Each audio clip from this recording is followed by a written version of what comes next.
Missouri, and what a beautiful day to be in Lakeland. I'm just glad to be out here with you. Thank you, thank you, thank you.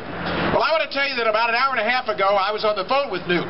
And I couldn't bring him here in person, but just like Linda said, they didn't exactly figure the distance and time. Some of us who travel Florida, when they plug this together, looked like quite a bit of time for him, but it takes a long time to get from Martin County to come over here after he did that Lincoln Day this morning over there. And he had commitments in Orlando that he has to be to. And anyway, I'm here. And I want you to know what all else is important. There's something really important about today that in a way gives me the opportunity to highlight the essence of the difference between Newt Gingrich and the other candidates in this race for you in a really simple way.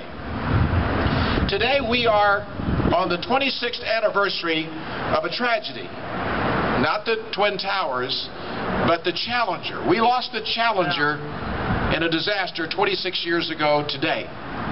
And I think, frankly, I'm going to ask you for a moment of silence for Krista McCollum and the others who were on that Challenger that day.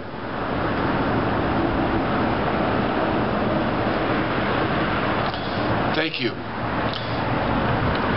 I heard, and you did too, the other night, after Newt had given a great speech, I was with him over on the coast, in the Space Coast, about space, in the debate that went on Thursday night, where the three other candidates ridiculed Newt for his vision of space, about wanting to go back to the moon, about being able to do these things. They knew what they were doing, and unfortunately some people perhaps bought that, but I'm going to tell you what.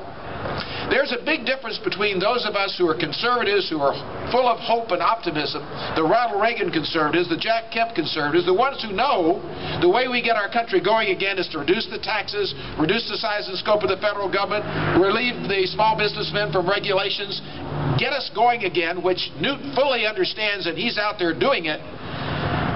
But those of us who understand that, and understand that going along with that is a hand up, not a handout, and that our nation is great because of the men and women who went before us, not just the founding fathers, but lots of other hardworking Americans, and lots of hardworking Americans who want to see that future for their children and grandchildren.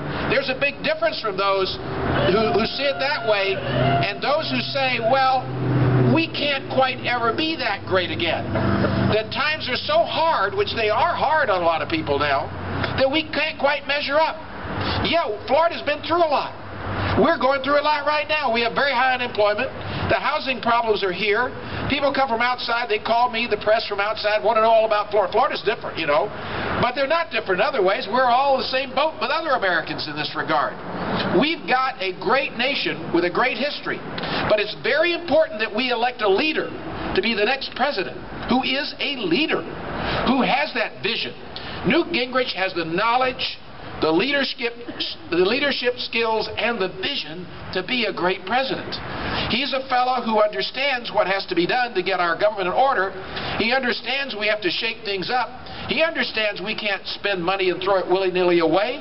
But he also understands that just going out and preaching austerity, that everything's bad, isn't going to win elections, and it isn't going to lead the country. We're a country that has to set priorities. And one of the top priorities is national security. The economy, national security, health care, those are the three big issues of the fall.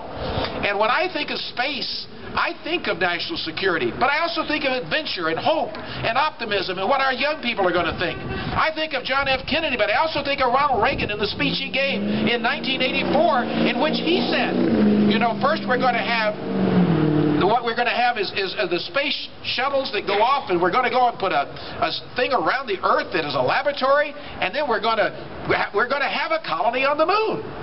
Now, Newt's saying, look, we're going to revitalize that. We're going to cut through the red tape.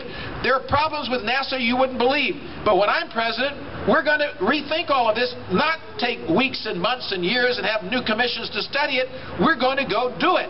If we can fight and win World War II in the time we won it in just a 3 or 4 year period of time, and we put all of our power to it, and we did all we did to put a man, you know, in orbit and a man on the moon in the time we've done it in the past, why can't we do it now? And when I'm president, we're going to do that. And we're going to do this, that, and the other in 8 years, and I know how we're going to get there. And it doesn't require spending all this money. It requires incentivizing the private sector, giving them prizes, and we'll have an outer space future that is great for this nation, and it will produce the same kind of engine that came before. More jobs, more opportunities for science to advance, healthcare, technology, all the things that go with it. The other three sat back and just said, whoa, we'll appoint commissions, we'll study it, we'll do whatever. That's not good enough. And that brings me to another point. This is very unfortunate, but this past week or so, you've seen more attack and negative and personal stuff than any of us ever want to see in a campaign. I've seen plenty of it. And I know that our candidate didn't want to do this. He didn't start it. But there's an onslaught of money the other guy has. Mitt Romney has a lot of money. He has the establishment, we call it. What's the establishment? Well, yeah, we know about Obama and all he's got out there, but our establishment, if you want to call it that, are the same folks that we had that were lethargic back when I was in Congress with Newt. Back in the 80s, before the time Linda was talking about, when I was elected with Ronald Reagan, Newt was there in Congress. Newt developed the Conservative Opportunity Society, and he gave a few of us conservatives a real platform. I liked our leadership then. We all got along fine, but they had been in the minority so long, they didn't have that spirit like Newt has about space. They didn't have that spirit about going out and, hey, we can do it. We can take over this House. We can get a majority again after all these years. And they didn't have that spirit. And Newt began this program that I joined and many others did. And then he created GoPac to get local elected officials up to speed so we could get some recruits out in the communities and get mayors and get councilmen and commissioners and state legislators elected. And then I served with him in the leadership, in the Republican leadership, before we were in the majority, back in those days of Bush 41. And I watched him develop the plan to take over the House of Representatives. And in 1994, when I campaigned in over 90 congressional districts, only Newt Gingrich campaigned in more than I did. And I know who wrote the contract with America and why it was written. Without Newt Gingrich, it wouldn't have happened. Without Newt Gingrich, we wouldn't have had the majority in 1994. Without Newt Gingrich, we wouldn't have had welfare reform. And without Newt Gingrich, we wouldn't have had a balanced budget for the first time in years and years and years in Washington, D.C. in that time. If that's the leadership we need in the presidency right now, and we need in our nominee, and we need a person who has that kind of strength and that can-do attitude to really get the job done for us. But the establishment, and some of my friends are in that establishment. They're friends. They're good people. Bob Dole being one of them. I like Bob Dole. I've gotten along with him 3 years. But I remember the night and day difference between Bob and Newt. Bob's never been comfortable with Newt because Newt is not predictable in the sense that he can come up with ideas and say, we're going to go do it. Bob likes to be steady as you go. Mitt Romney, remember he said the other night, I'm the steady one. Elect me, we'll be steady. We don't want somebody, he's trying to paint Newt as, off the wall or something. That's not true. But we don't want somebody who's going to be sitting there, we're going to take years to do it. Steady, we'll do a little bit here, a little bit there. We need to change the system in Washington now. And we need to elect Newt Gingrich to lead that change. He knows how to do it. He knows how to put people together. He knows how to form the teamwork. He knows where the problems are. And he knows how to get the job done. And he knows how to inspire people. He knows how to do it. So, when you're choosing your candidate, you're talking on the phone having to explain all these things as these attack ads come in. Let me tell you, there have been more untruths in this campaign. Newt's defended himself as best he can in some of these times. They tell you in debates you're never supposed to spend a lot of time on it, but you got to always answer the charges. All Mitt has been doing lately is just attacking Newt. Why? Because he wants to deflect from himself. And even in that debate this week, now we see it, now we've looked at it, he will say a lot of things, and I don't want to accuse him of being intentional, but I can tell you that Mitt Romney has stretched the positions he's got. You've probably seen this ad up. Somebody asked me on Fox and Friends this morning, I did it this morning, Mike Huckabee didn't approve the ad. No, Mike didn't, Newt did. Is Mike Huckabee quoted in there about being deceitful? Yes. Is Mitt Romney deceitful? Well, his campaign has done some things recently that don't look too sharp, and that ad points those out.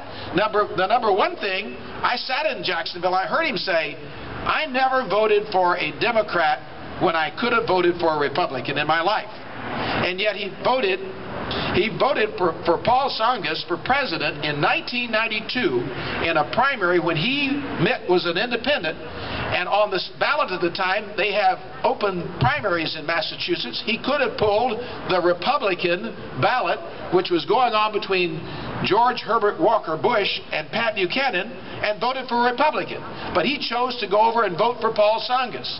So, you know, it's nice to say flat things like that, but the fact of the matter is there are a lot of issues that have come up in the campaign like that. But I think that if we dwell on those, even though we have to discuss them, and I had to discuss them this morning, because that's what the press wants to do, I will tell you one thing.